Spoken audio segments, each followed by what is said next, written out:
Understand my point. Okay, now, let's go back to operational readiness. Move, communicate, and shoot. Because i-incorporate ito sa committee report. I'll go back to the question I monitored when I was on the way here. What do you need in terms of enhancing your ability to move, communicate, shoot, and investigate so that you will not make mistakes anymore at the expense of human life? At mawala na itong issue, di ba, ng extrajudicial killings. Can we hear from you? Eric, John. Sir, sa akin, sir, ano yan parang yung sinasabi nyo, sir, is use of force, di ba? Parang nakita ko na yung gusto nyo ngayon, no? Dapat yung pulis natin, marunong sila sa use of force.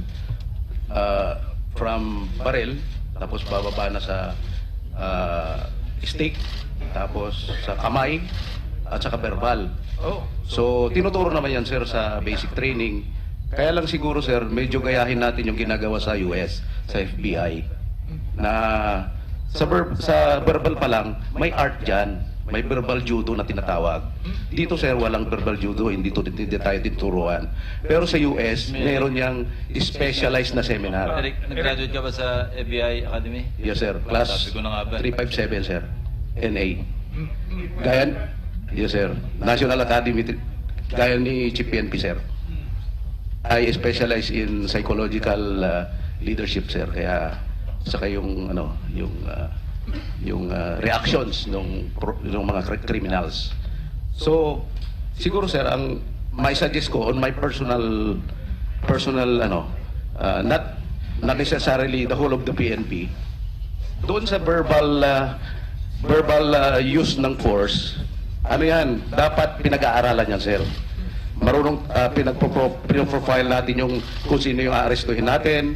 Baka naman pwedeng isang sigaw pa lang sumuko na. Mr. Chairman, I hope I'm still within the time limit. Secretary De Lima has asked me, she would like to ask.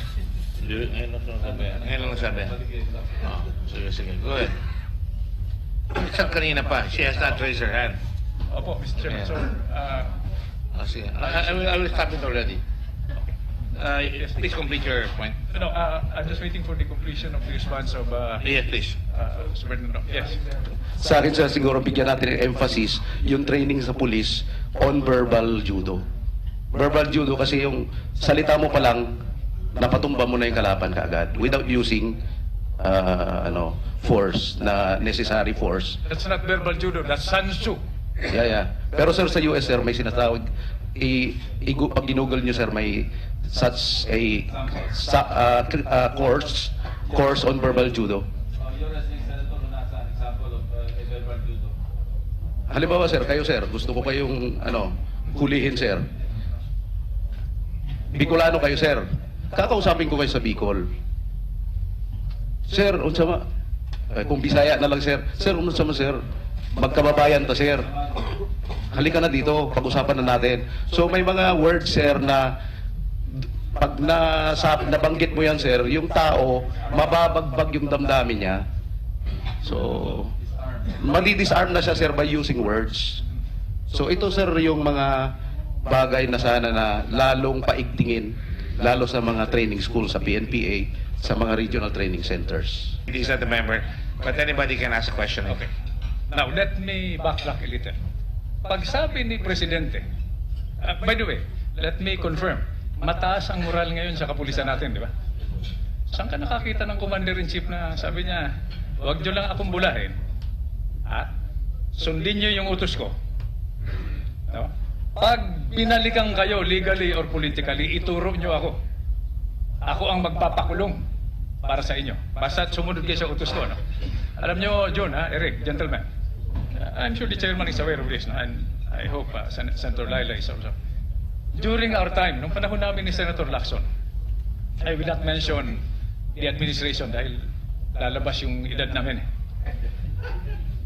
Pag inutos sa amin ng political leadership at yung chain of command namin, hindi kami lumilingon para i-check kung baka ipasubo lang kami nito. Baka nakainom lang ito o baka masama lang ang gising nito.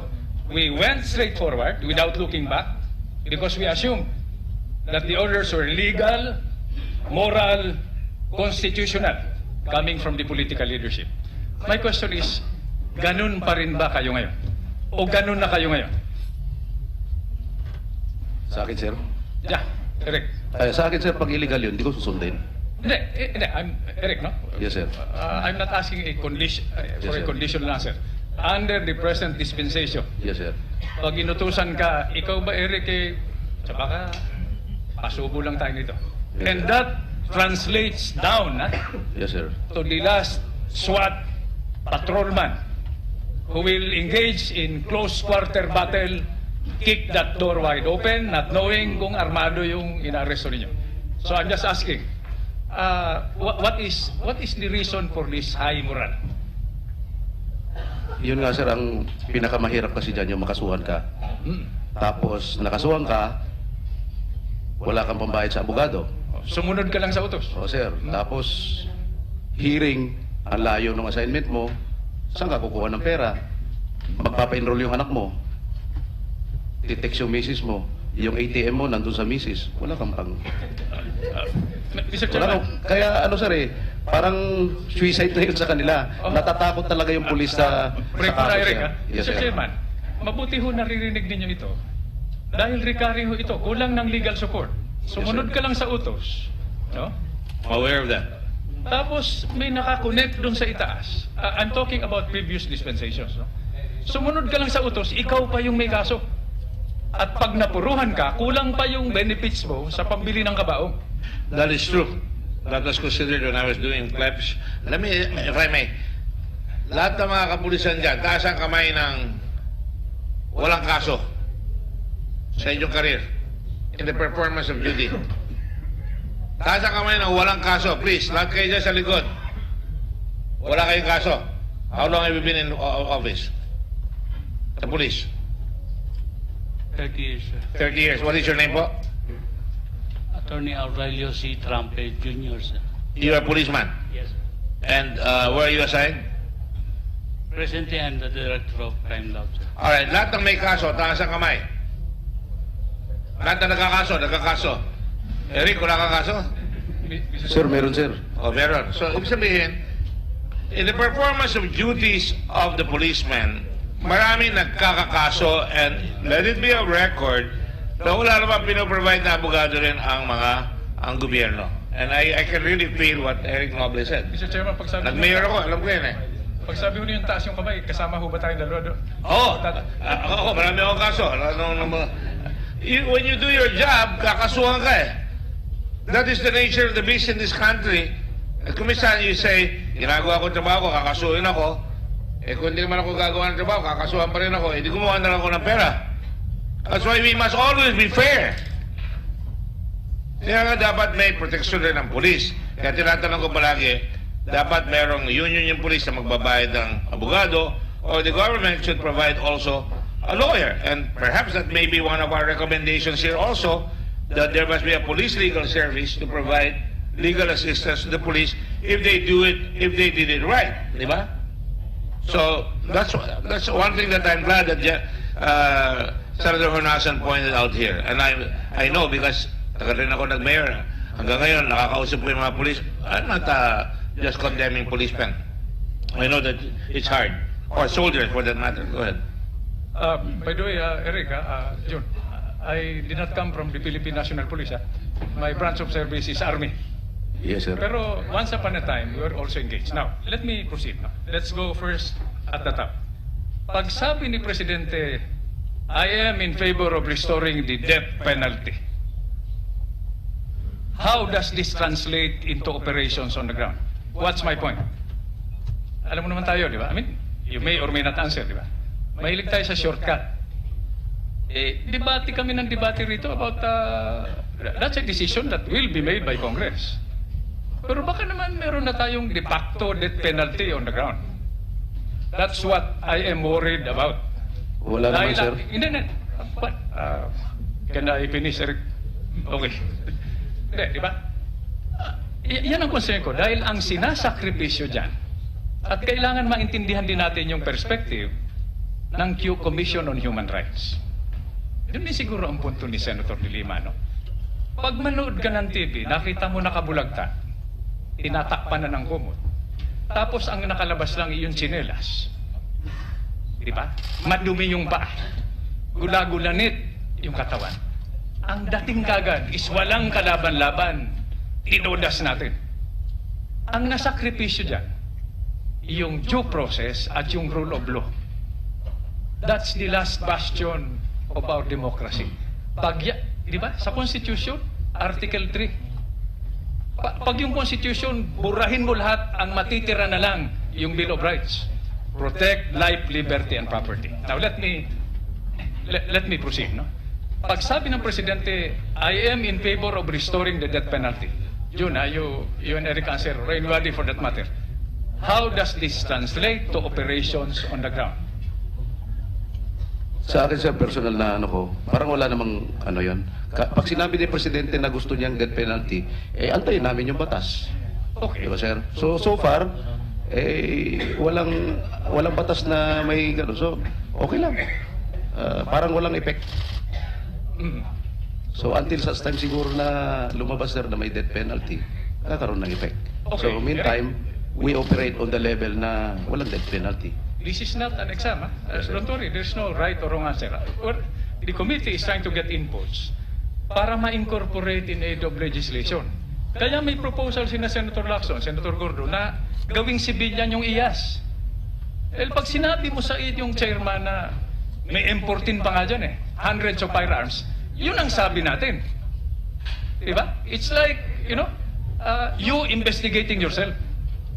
Pero pag disinterested party, diba? We look at this objectively. Then, may hustisya. Kaya ako tinatanong, dahil, forgive me for saying this, that is not an ironclad guarantee. Now, let me, John, may dadagdag ka ba? Wala, okay. Now, let me go down to the level of the operator. Let me ask, and whoever, the senior officers, no? Oka or Jigs, anybody for that matter, Ding. Yeah. Ano ang operational readiness criteria ng kapulisan natin? Because may PNP law, di ba? Civilian and character, national in scope. Why do we still look like soldiers? Okay, anyway, I will not burden you with that. No? Pero ang punto ko rito is, di ba nung kasama pa kayo sa AFP, the three operational criteria are move, communicate, and shoot.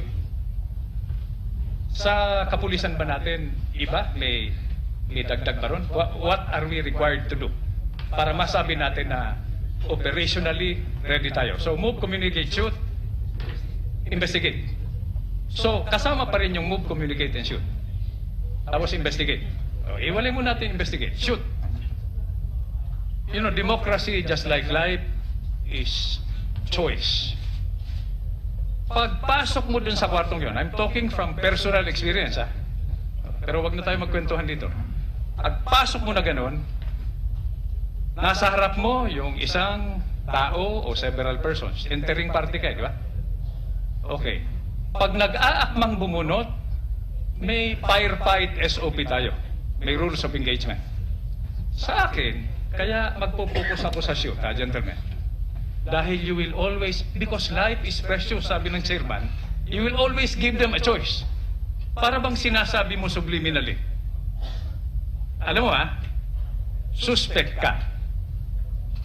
Pag binunot mo yung baril mo, at nakita kong may baril ka, habang buhay ka nasa wheelchair, pag inakyat mo yan, doon ka sa Loyola Memorial Park. That's the level of skill that is required. Dahil you are not only the protectors of life, liberty, and property of the police or the innocent civilian populace, that includes criminals until they are proven beyond reasonable doubt that they are guilty. Ang question ko rito is, do we give our operators that room, that leeway? Na, di ba siguro nagkakalbitan yung entering party. Pucha bro, pag bumunot, i-pull out mo na. Tapos. DUI. But if you give them a choice, no? At hanggang ospital lang, dahil suspect,